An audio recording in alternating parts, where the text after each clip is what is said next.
Hello guys, I am Abinis Amantilio Jr. and for today's video, we're going to network a server to the client.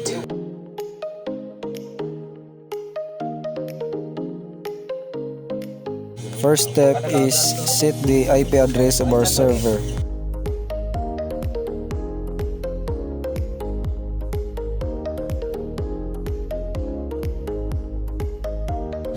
In my case, I am using a 192.168.10.1 for my server IP address.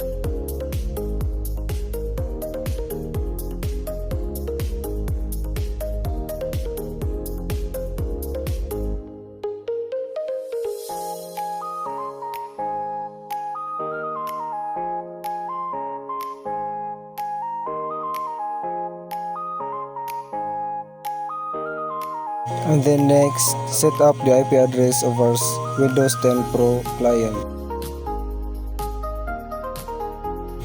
In my case, I am using 192.168.10.2 for my client.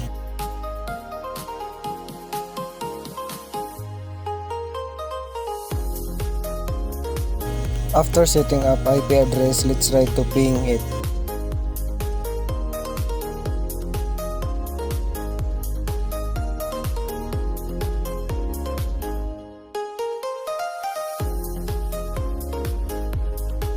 This error means the destination is unreachable, so let's fix this.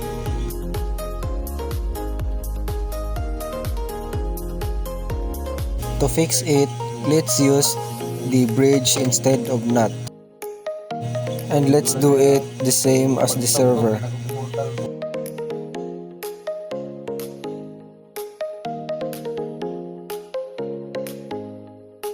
And now let's try to ping it again.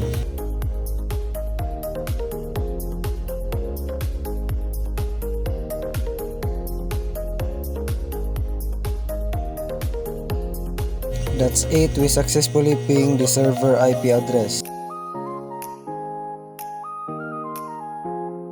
Next up is let's try to ping the IP address of the client.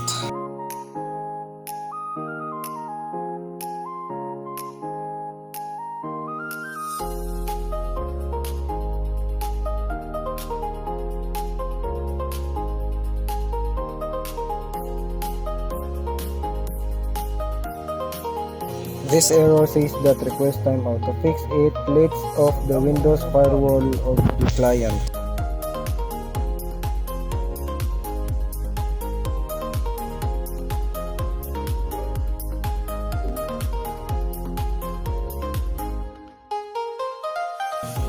After turning off the Windows firewall, let's try to ping it again. And that's it guys, we successfully pinged the client using the server. That's all and thank you for watching.